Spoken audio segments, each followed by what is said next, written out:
श्री गणेशाय नमः। ओम नमो भगवते वासुदेवाय। श्रीमद् भागवत में सप्तम स्कंद चौथा अध्याय प्रारंभ करते हैं। हिरण्यकशिपु के अत्याचार और प्रहलाद के गुणों का वर्णन।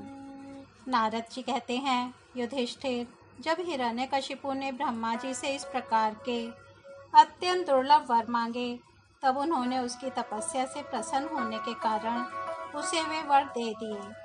ब्रह्मा जी ने कहा, बेटा, तुम जो वर मुझसे मांग रहे हो वे जीवों के लिए बहुत ही दुर्लभ है, परंतु दुर्लभ होने पर भी मैं तुम्हें वे सब वर दिए देता हूँ। नारद जी कहते हैं, ब्रह्मा जी के वरदान कभी झूठे नहीं होते, वे समर्थ एवं भगवत रूप ही हैं।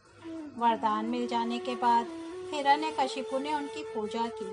तत्पश्चात प्रजापतियों से अपनी स्तुति सुनते हुए वे अपने लोक को चले गए।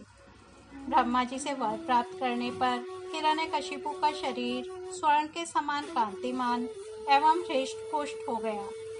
वह अपने भाई की मृत्यु का स्मरण करके भगवान से द्वेष करने लगा।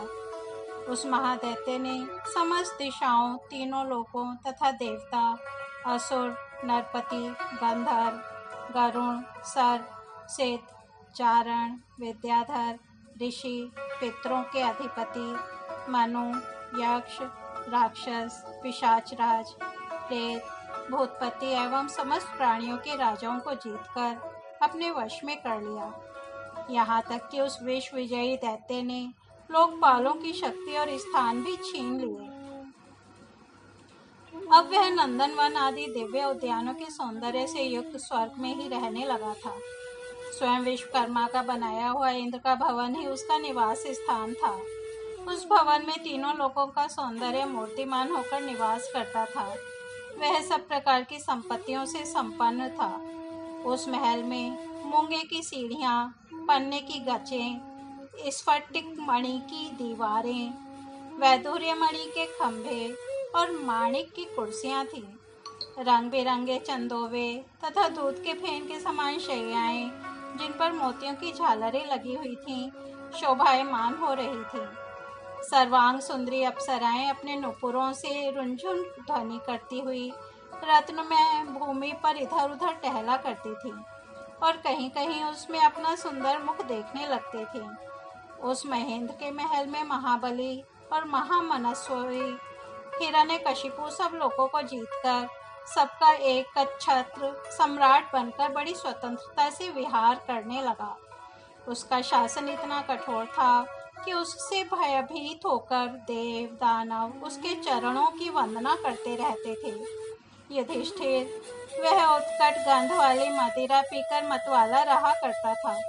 उसकी आंखें लाल लाल और चढ़ी हुई रहती। उस समय तपस्या, योग, शारीरिक और मानसिक बल का वह भंडार था। ब्रह्मा, विष्णु और महादेव की सेवा और सभी देवता अपने हाथों में भेंट ले लेकर उसकी सेवा में लगे रहते। जब वह अपने पुरुषार्थ से इंद्रासन पर बैठ गया, तब युधिष्ठिर, विश्वावसु, तुम्बरु तथा हम सभी लोग उसके सामने गान करते थे। गंधर्व, सिद्ध, ऋषिगण, विद्याधर और अप्सराएं बार बार उसकी स्तुति करती थीं। युधिष्ठिर, वह इतना तेजस्वी था कि वर्णाश्रम धर्म का पालन करने वाले पुरुष जो बड़ी बड़ी दक्षिणा वाले यज्ञ करते, उनके यज्ञों की आहुति वह स्वयं छीन लेता।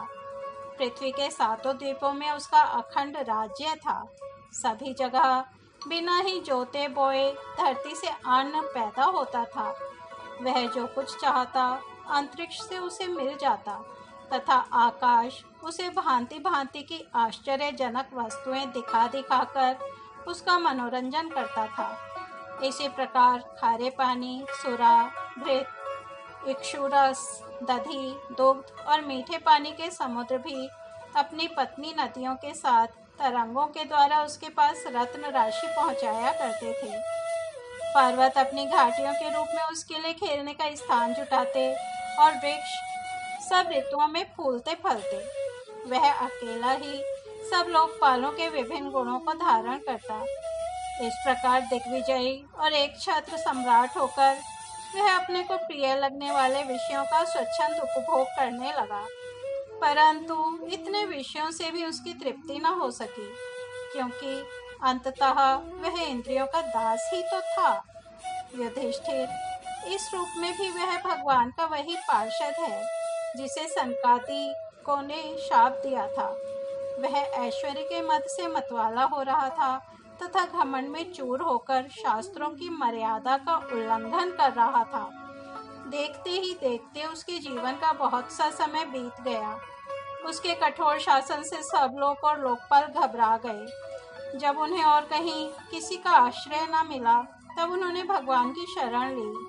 उन्होंने मन ही मन कहा, जहाँ सर्वात्मा जगदीश्वर श्री हरि निवास करते हैं और जिसे प्राप्त करके शांत एवं निर्मल सन्यासी महात्मा फिर लौटते नहीं, भगवान के उस परम धाम को हम नमस्कार करते हैं। इस भाव से अपनी इंद्रियों का संयम और मन को समाहित करके उन लोगों ने खाना पीना और सोना छोड़ दिया तथा निर्मल हृदय से भगवान की आराधना की। एक दिन उन्हें मेघ के समान गंभीर आकाशवाणी सुनाई पड़ी। उसकी ध्वनि से दिशाएं गूंज उठीं। साधुओं को अभय देने वाली वह वाणी यूं थी, श्रेष्ठ देवताओं, डरो मत, तुम सब लोगों का कल्याण हो। मेरे दर्शन से प्राणियों को परम कल्याण की प्राप्ति हो जाती है। इस नीच दैत्य की दुष्टता का मुझे पहले से ही पता है। मैं इसको मिटा दूंगा। अभी कुछ दिनों तक समय की प्रतीक्षा करो।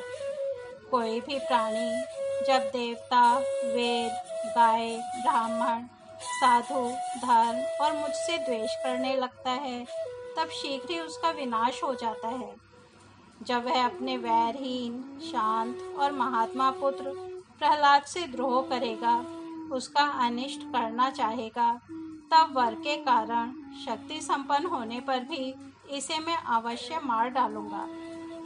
नारद जी कहते हैं, सबके हृदय में ज्ञान का संचार करने वाले भगवान ने जब देवताओं को यह आदेश दिया, तब वे उन्हें प्रणाम करके लौट आए। उनका सारा उद्वेग मिट गया और उन्हें ऐसा मालूम होने लगा कि हिरण्यकशिपु मर गया। युधिष्ठिर, दैत्यराज हिरण्यकशिपु के बड़े ही विलक्षण 4 पुत्र थे। उनमें प्रहलाद यूं तो सबसे छोटे थे, परंतु गुणों में सबसे बड़े थे। वे बड़े संत सेवी थे, ब्राह्मण भक्त, सौम्य स्वभाव, सत्य प्रतिज्ञ एवं जितेंद्रिय थे तथा समस्त प्राणियों के साथ अपने ही समान समता का बर्ताव करते और सबके एकमात्र प्रिय और सच्चे हितैषी थे। बड़े लोगों के चरणों में सेवक की तरह झुककर रहते थे। गरीबों पर पिता के समान स्नेह रखते थे। बराबरी वालों से भाई के समान प्रेम करते और गुरुजनों में भगवत भाव रखते थे। विद्या, धन, सौंदर्य और कुलीनता से संपन्न होने पर भी घमंड और हेकड़ी उन्हें छू तक नहीं गई थी। बड़े बड़े दुखों में भी वे तनिक भी घबराते ना थे। लोक परलोक के विषयों को उन्होंने देखा सुना तो बहुत था, परंतु वे उन्हें निहिसार और असत्य समझते थे। इसलिए उनके मन में किसी भी वस्तु की लालसा ना थी। इंद्रिय, प्राण, शरीर और मन उनके वश में थे। उनके चित्त में कभी किसी प्रकार की कामना नहीं उठती थी। जन्म से असुर होने पर भी उनमें आसुरी संपत्ति का लेश भी नहीं था। जैसे भगवान के गुण अनंत हैं, वैसे ही प्रहलाद के श्रेष्ठ गुणों की भी कोई सीमा नहीं है। महात्मा लोग सदा से उनका वर्णन करते और उन्हें अपनाते आए हैं, तथापि वे आज भी ज्यों के त्यों बने हुए हैं। युधिष्ठिर, यूं तो देवता उनके शत्रु हैं, परंतु फिर भी भक्तों का चरित्र सुनने के लिए जब उन लोगों की सभा होती है, तब वे दूसरे भक्तों के प्रहलाद के समान कहकर उनका सम्मान करते हैं। फिर आप जैसे अजात शत्रु भगवत भक्त उनका आदर करेंगे, इसमें तो संदेह ही क्या है। उनके महिमा का वर्णन करने के लिए अगणित गुणों के कहने सुनने की आवश्यकता नहीं। केवल एक ही गुण, भगवान श्री कृष्ण के चरणों में स्वाभाविक जन्मजात प्रेम उनकी महिमा को प्रकट करने के लिए पर्याप्त है। युधिष्ठिर, प्रहलाद बचपन में ही खेल कूद छोड़कर भगवान के ध्यान में जड़वत तन्मय हो जाया करते। भगवान श्री कृष्ण के अनुग्रह रूप ग्रह ने उनके हृदय को इस प्रकार खींच लिया था कि उन्हें जगत की कुछ सुध बुध ही न रहती। उन्हें ऐसा जान पड़ता कि भगवान मुझे अपनी गोद में लेकर आलिंगन कर रहे हैं, इसलिए उन्हें सोते बैठते खाते पीते चलते फिरते और बातचीत करते समय भी इन बातों का ध्यान बिल्कुल न रहता। कभी कभी भगवान मुझे छोड़कर चले गए, इस भावना में उनका हृदय इतना डूब जाता कि वे जोर जोर से रोने लगते। कभी मन ही मन उन्हें अपने सामने पाकर आनंदोद्रेक से ठठाकर हंसने लगते। कभी उनके ध्यान के मधुर आनंद का अनुभव करके जोर से गाने लगते। वे कभी उत्सुक हो बेसुरा चिल्ला पड़ते। कभी कभी लोक लज्जा का त्याग करके प्रेम में छककर नाचने भी लगते थे।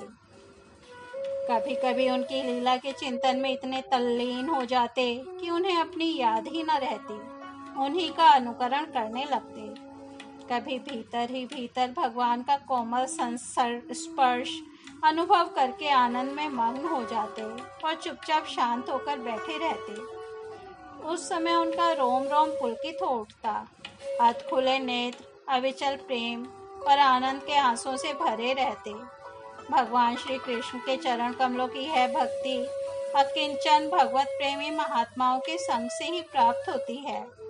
इसके द्वारा वे स्वयं तो परमानंद में मग्न रहते ही थे, जिन बेचारों का मन कुसंग के कारण अत्यंत दीनहीन हो रहा था, उन्हें भी बार बार शांति प्रदान करते थे। युधिष्ठिर प्रहलाद भगवान के परम प्रेमी भक्त, परम भाग्यवान और ऊंची कोटि के महात्मा थे। हिरण्यकशिपु ऐसे साधु पुत्र को भी अपराधी बतलाकर उनका अनिष्ट करने की चेष्टा करने लगा। युधिष्ठिर ने पूछा, नारद जी, आपका व्रत अखंड है। अब हम आपसे यह जानना चाहते हैं कि हिरण्यकशिपु ने पिता होकर भी ऐसे शुद्ध हृदय महात्मा पुत्र से द्रोह क्यों किया? पिता तो स्वभाव से ही अपने पुत्रों से प्रेम करते हैं। यदि पुत्र कोई उल्टा काम करता है तो वे उसे शिक्षा देने के लिए ही डांटते हैं, शत्रु की तरह वैर विरोध तो नहीं करते। फिर प्रहलाद जी जैसे अनुकूल शुद्ध हृदय एवं गुरुजनों में भगवत भाव करने वाले पुत्रों से भला कोई द्वेष कर ही कैसे सकता है? नारद जी, आप सब कुछ जानते हैं। हमें यह जानकर बड़ा कौतूहल हो रहा है कि पिता ने द्वेष के कारण पुत्र को मार डालना चाहा। आप कृपा करके मेरा यह कुतूहल शांत कीजिए। इस तरह श्रीमद् भागवत में सप्तम स्कंद चौथा अध्याय समाप्त होता है। कल हम 5वां अध्याय हिरण्यकशिपु के द्वारा प्रहलाद जी के वध का प्रयत्न सुनेंगे। तब तक हम यही विराम देते हैं। हरि ओम तत्सत।